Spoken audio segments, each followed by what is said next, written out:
Good afternoon, everybody. It's an honor to be here with all of you. I wish it was under happier circumstances. Can everybody hear me okay? Yes. All right, before I get started, I do have a written speech, and I'm going to give most of it. It's participative. It requires your assistance.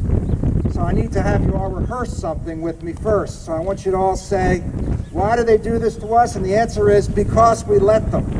Let me hear you say it. Why do they do this to us? Because we let them. Exactly. And I'm going to try to take us beyond this idea of just complaining about how to deal with this problem and move us in a direction of actually actively resisting this problem. I'm tired of going down to Annapolis and marching around the square with signs, because I don't really think they give a darn about those signs.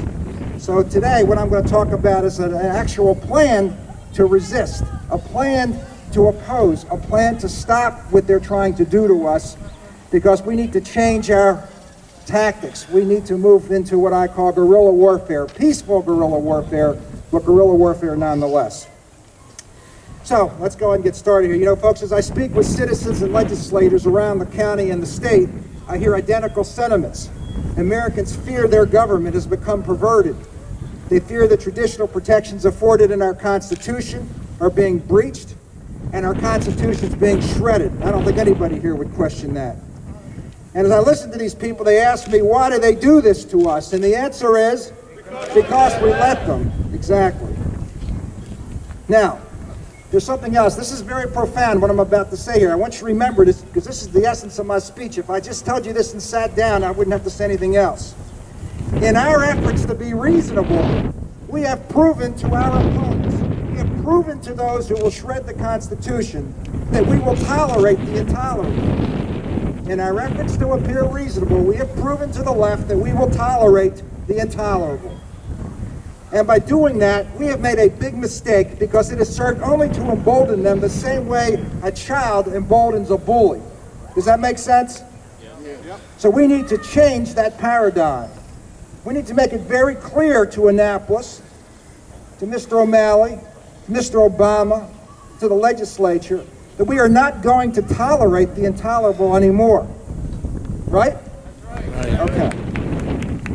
Now, I can't speak for my fellow commissioners, but I can tell you this. I firmly believe, given the fact that Annapolis has become perverted, Washington, D.C. has become perverted, I believe our locally elected officials, folks like Sheriff Jenkins, are our last line of defense against overreaching and unconstitutional government. And here's the problem. Here's the real problem. Annapolis and Washington, D.C. have perfected the process of devising and manufacturing intricate and perverted schemes that directly or indirectly circumvent or strangle our intended protections under the Constitution, right? They manufacture these perverted schemes to strangle our constitutional rights. They use very clever ideas. They strangle them off in property rights. They strangle us with environmental nooses. And with the Second Amendment, they strangle us with claims of good intentions, which I'll talk about in a second. How do they do this? Well, here's an example. They deliberately blur the distinction between a fully automatic military assault rifle versus a neutered, semi-automatic copycat civilian version, such as an AR-15 or a Ruger Mini 14. These rifles have a fraction of the firepower of a military assault weapon, yet we let them use that vernacular. I want all Republicans in this state to stop using the term assault rifles. You can't, the civilian public, unless you have a Class 3 firearms permit, cannot buy an assault rifle. You can only buy a neutered look-alike version of it. I see some heads nodding up there, right? There's an issue we got to deal with here. The Second Amendment is not ambiguous. The right of the people to keep and bear arms shall not be infringed. Nothing ambiguous about it, shall not be infringed. Furthermore, in the Supreme Court case of Miller versus the United States, the justices implicitly acknowledged that arms that are in ordinary use by the armed forces were protected arms under the Second Amendment. The Heller decision confirmed that the right to keep and bear arms is individual and unconnected to service in any militia. So where does this leave us? Well, here's where we are. The state is unrestrained, completely willing, and highly motivated to squelch your Second Amendment protections. They believe their intentions are noble. I see these people over here to my right, to your left. I think they mean well. They support more gun controls. They believe their intentions are noble. And the fact is, in Annapolis, they have a hypermajority in both chambers. Therefore, they act with impunity. And Maryland no longer functions as a constitutional republic. It no longer functions as a constitutional republic. How many of you know that we don't function as a constitutional republic? I'm going to tell you why. See, we have a bicameral legislature that was designed to protect us, and it has failed. We can thank the Supreme Court for this, the case of Baker versus Carr, for this epic failure.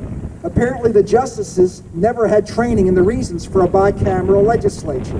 Instead of a Senate where every county gets 2 senators, we have a Senate where urban majorities now dominate not only the House, but also the Senate, thus enabling a handful of counties, including Baltimore City, to completely trample the wishes of all of the rural counties. It's no exaggeration to suggest that Maryland has degenerated into a hyper-democracy where the majority does anything they choose to us. But there's a problem, because in a constitutional republic, the majority has no authority to take away the rights of the minority. And that's what they're doing, and they will continue to do this if we let them. And why do they do this? Because we let them. They use good intentions, going back to our friends over here on my right, they use good intentions to justify their actions. Well, I don't give a darn about their good intentions, because good intentions are no excuse to impinge on our constitutional protections. And Daniel Webster had something to say about good intentions in the Constitution. Here's what he said. He said, quote, "Good intentions will always be pleaded for every assumption of authority. It's hardly too strong to say that the Constitution was made to guard the people against the dangers of good intentions. There are men in all ages who mean to govern well, but they mean to govern. They promise to be good masters, but they mean to be bastards nonetheless." So the fact that the legislature, the senators, the delegates may be trying to protect us from ourselves, that is no excuse to impinging on the Constitution. Every tyrant uses good intentions as a reason for taking away the rights of the people. So this begs an important and difficult question for local officials across the state. Myself, my Board of Commissioners, Frederick County's Board of Commissioners, our sheriffs, how far will we go to try to stop them? How far will we go? Well, right now I'm working with the Institute on the Constitution in Anne Arundel County on this matter. The fundamental question is this: are locally elected officials across the state prepared to rise to the occasion and actually uphold their oaths to the Constitution and defend our citizens? Are they willing to uphold their oaths? It's real interesting because, you see, we all get sworn into office. We raise our hand and we swear and affirm we will uphold the Constitution.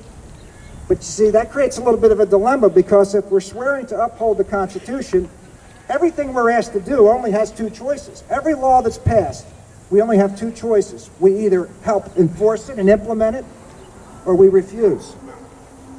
Now, if there are laws being passed that we believe are unconstitutional, what is the mechanism for refusing to enforce it?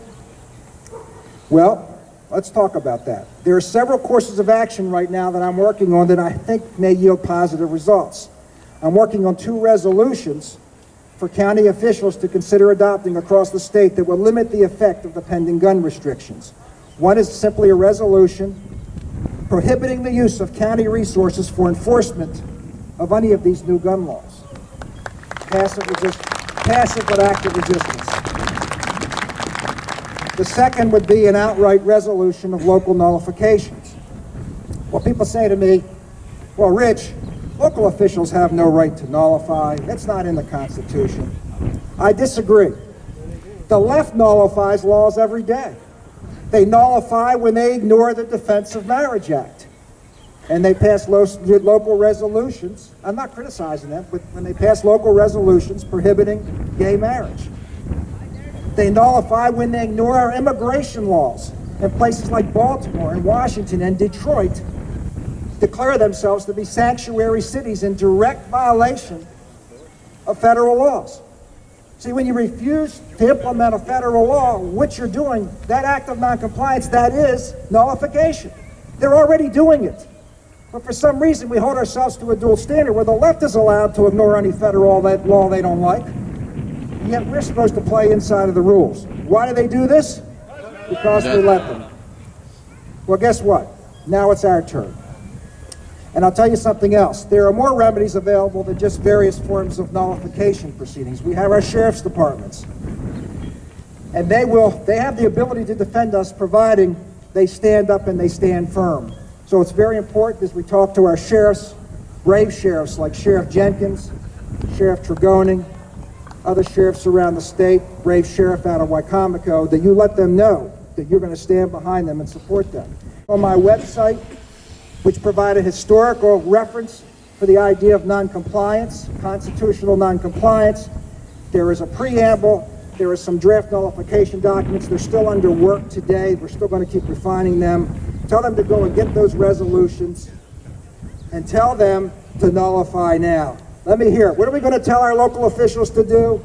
Nullify now. Nullify now. Come on. Nullify now. Nullify now. Nullify now. Thank you, folks, and God bless you.